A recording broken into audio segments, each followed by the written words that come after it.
महीनों पहले हिमाचल के चुनाव में केजरीवाल ने ताल ठोक दी थी। वही फ्री का वादा, फ्री बिजली, फ्री पानी और कई महीने तक प्रचार करते रहे। लेकिन जैसे ही मतदान का समय आया, वहां से भाग खड़े हुए। ये बहाना बनाया कि गुजरात चुनाव में ध्यान देना है। और इसी तरीके से गुजरात में महीनों से प्रचार कर रहे थे, फ्री बिजली, फ्री पानी और तमाम तरह के वादे। लेकिन जैसे जैसे मतदान का समय नजदीक आ रहा है, वहां से भी भाग खड़े हुए। और याद रखिए, मैं अभी आपको कुछ ऐसी खबर दिखाऊंगा जो हर किसी के लिए हैरान करने वाली खबर है। अब सवाल यह भी उठता है कि केजरीवाल जी राजनीति जनता की भलाई के लिए करते हैं या सिर्फ और सिर्फ मौज मस्ती के लिए करते हैं, क्योंकि वो तो खुद ही कह चुके हैं कि अराजकतावादी हैं। और जिस तरीके से वो भाग रहे हैं, ऐसे में कई सवाल खड़े हो रहे हैं। आज के इस वीडियो में उन घटनाओं के जरिए ये समझने की कोशिश करूंगा कि आखिर क्यों केजरीवाल पहले हिमाचल से फिर गुजरात से चुनाव मैदान से भागकर वापस आ रहे हैं। साथियों नमस्कार, मैं हरिश्चंद्र बर्णवाल। आज के इस वीडियो में गुजरात विधानसभा चुनाव को लेकर केजरीवाल के दांव पेच के बारे में बताऊंगा। लेकिन उससे पहले आपको एक पैटर्न दिखाता हूं। अभी इससे पहले गुजरात विधानसभा चुनाव से पहले हिमाचल प्रदेश में चुनाव संपन्न हुए। इसके भी नतीजे 8 दिसंबर को आएंगे। लेकिन जरा आप ध्यान दीजिए कि हिमाचल प्रदेश में पिछले 1 साल से, बल्कि उससे भी पहले से केजरीवाल वहां लगातार चुनाव प्रचार कर रहे थे, वहां पर पूरा ध्यान दिए हुए थे।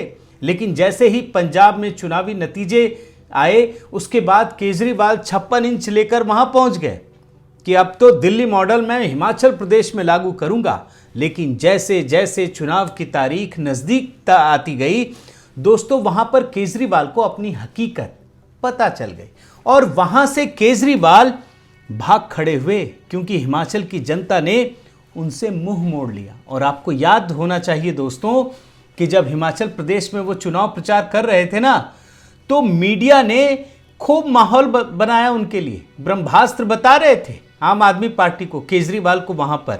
लेकिन क्या स्थिति हुई, उन्हें हिमाचल प्रदेश से भागना पड़ा। अब यही स्थिति केजरीवाल के लिए गुजरात में आ गई है, ये आप ध्यान रखिए। और आप देखिए कि यहां पर गुजरात में महीनों से वो चुनाव प्रचार कर रहे हैं, फ्री बिजली, फ्री पानी और तमाम तरीके के वादे। लेकिन गुजरात के सूरत में तमाम ताम झाम करने के बाद भी केजरीवाल चुनावी रैली में ही नहीं पहुंचे, भाग खड़े हुए।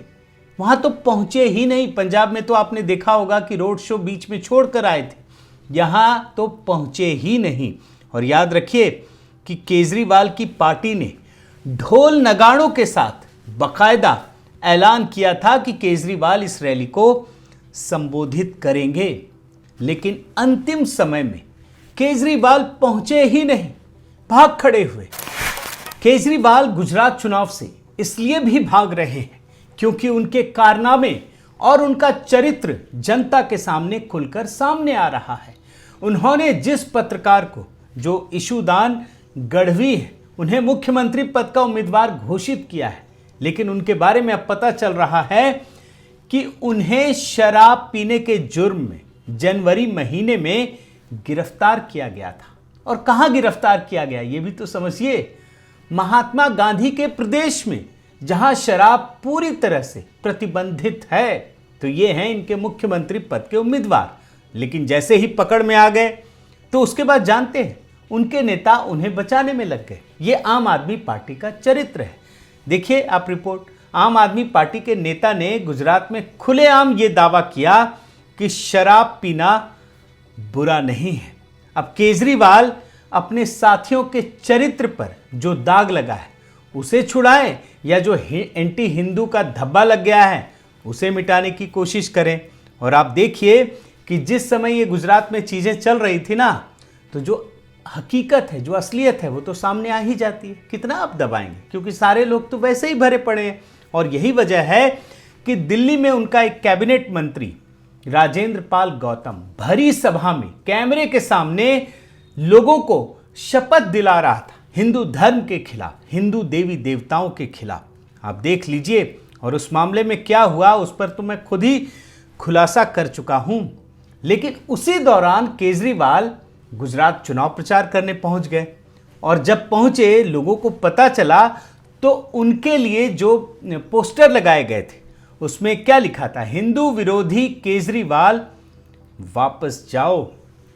अब गुजरात में केजरीवाल को इस प्रकार के विरोध की आशा नहीं थी। उनको तो लग रहा था कि जी फ्री बिजली पानी और ये सब बोल दो तो लोग लोभ लालच में आ जाएंगे। उन्हें लग रहा उन्होंने वैसा ही अंदाजा किया कि गुजरात के लोग भी मतलब उनके लालच में फंस जाएंगे, उनके मोह माया में फंस जाएंगे। लेकिन ऐसा हुआ नहीं और तभी केजरीवाल ने खुद को हिंदू साबित करने के लिए और संकेतों में आप समझिएगा वो 2 कदम आगे बढ़ गए और उन्होंने क्या किया, उन्होंने खुद को कृष्ण का अवतार बता दिया और प्रधानमंत्री मोदी और उनके समर्थकों को या गुजरात में जो वोट देती है जनता, जहां वो प्रचंड लोकप्रिय हैं, उन्हें कंस की औलाद बता दिया। और राजेंद्र पाल गौतम को वो क्या उसकी भर्त्सना करेंगे या उसका विरोध करेंगे या फटकार लगाएंगे, ये कहने लगे कि मोदी और बाकी जो उनके जनता है उनकी उन्हीं का वो अंत करेंगे। तो ये है केजरीवाल की स्थिति। वैसे अंतिम समय में केजरीवाल के गुजरात से भागने का सिर्फ यही कारण नहीं है बल्कि बहुत सारे कारण हैं। अब देखिए, इनका जो आम आदमी पार्टी का अध्यक्ष है गोपाल इटालिया, उसने प्रधानमंत्री मोदी को जाति की गाली देना शुरू कर दिया। क्या क्या कहा आपको सुना चुका हूं, अब तो मैं सिर्फ आपको रिपोर्ट दिखा रहा हूं। और सिर्फ प्रधानमंत्री मोदी को गाली दी ऐसा नहीं है, बल्कि प्रधानमंत्री मोदी की मां को भी गाली दिया। 100 साल की माता जी को गाली दिया इटालिया ने।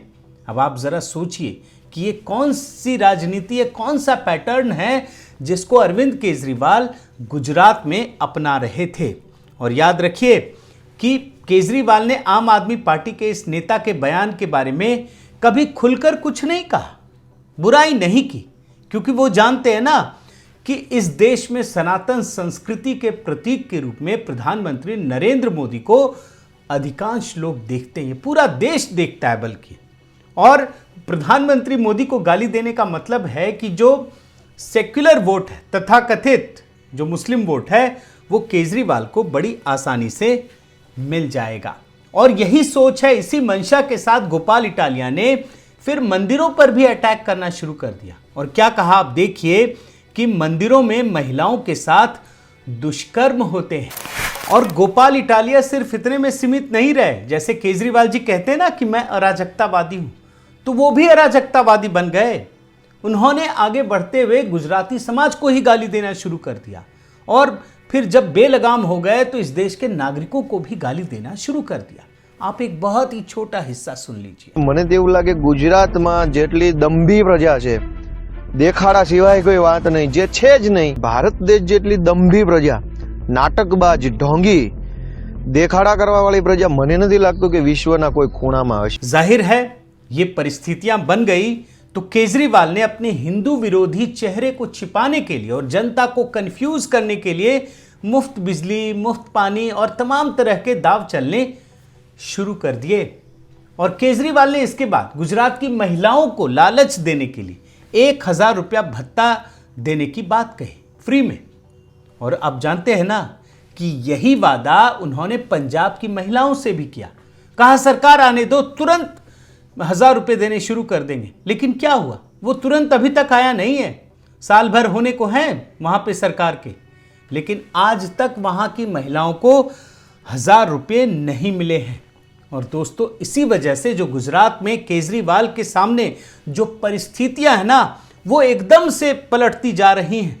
गुजरात की जनता भांप चुकी है कि ये व्यक्ति सिर्फ और सिर्फ यहां आकर झूठ बोलता है, भ्रमित करता है, मोह माया में लोगों को फंसाने की साजिश रचता है। और यही वजह है कि चाहे केजरीवाल हो या फिर मनीष सिसोदिया, ये दोनों जा रहे हैं तो अधिकांश लोग वहां पर इनका विरोध करते हैं, मोदी मोदी के नारे लगाते हैं। आप एक छोटा सा हिस्सा देख लीजिए।